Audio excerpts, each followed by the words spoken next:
Next, we have Daniel Steinbring. And Daniel, I'm such a fan of Daniel's.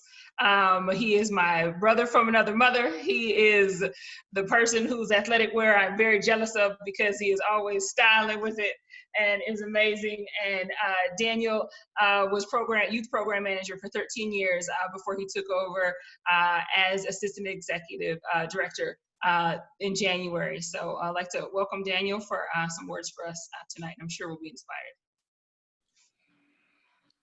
Thank you, Opal. That was an amazing introduction. Thank you so much. Oh, good evening, everybody. Thank you so much for joining us tonight. It's so heartwarming to see all your faces, albeit virtually this year. For those who don't know, my name is Daniel Steinbring, and I'm the new-ish assistant director at the center. I want to take a second to pause and recognize all of the LCEC staff who've been working tirelessly throughout this pandemic. Back in March, we made a quick pivot as an organization in order to try and meet the needs of kids and families. Over the course of the pandemic, we've had to adjust on the fly and change a lot of things midstream. Our committed and dedicated staff have stretched themselves so far beyond what is expected in normal times, which is already a lot, and with no real or solid end in sight. So thank you guys so much.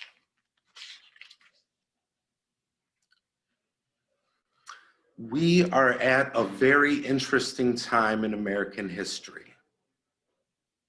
We are living through what I have labeled the Great White Awakening. As I've been a part of numerous conversations trying to figure out how we ended up where we are as a country in 2020, I've realized that the problem is not the incredibly vocal minority of white people who are actively spewing hate. It is the silent majority of polite white folks who don't like to talk about politics. This is what has brought us here, to the place where there is actually resistance to the completely apolitical statement of Black Lives Matter. Some of you have heard me talk about this window of opportunity that is miraculously opened after the murder of George Floyd.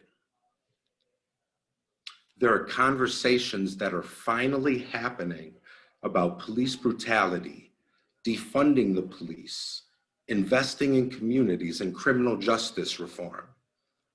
But this window is already starting to close.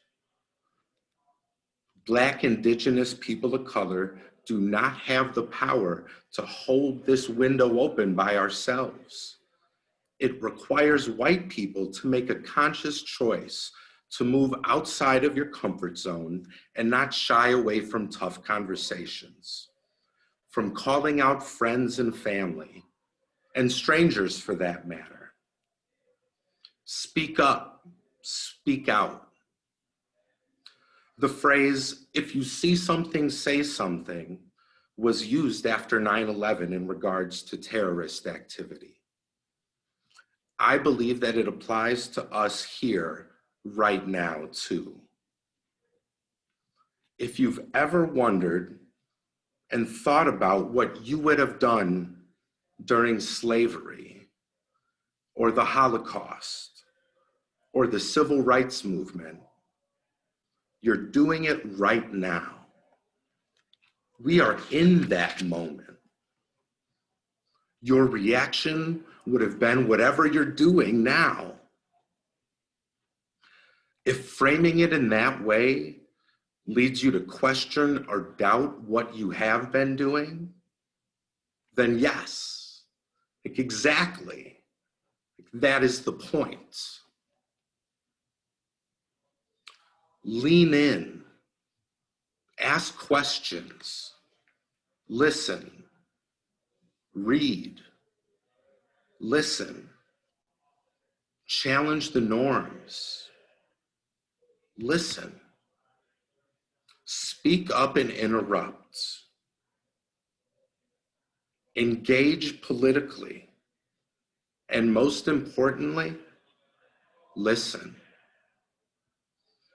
It is extremely frustrating when I'm involved in some public racist interaction and people would come up to me afterwards and say that what they thought happened was wrong and unacceptable, except they just accepted it. We don't need your support after something happens. We need your support while it is happening. To the many of you who have already started that journey, thank you. Both your actions and your words mean so much right now, to me personally and to the center as a whole. The list of Black and brown lives lost needlessly grows daily. Sometimes it's easy to be overwhelmed by the near constant onslaught. But it is important that we remember that this isn't anything new. There is not enough time in the rest of our evening to read the long list of names that we must never forget. But I will leave you with a few. Trayvon Martin, Oscar Grant, Amadou Diallo, James Byrd Jr., and Emmett Till. Thank you, and all power to the people.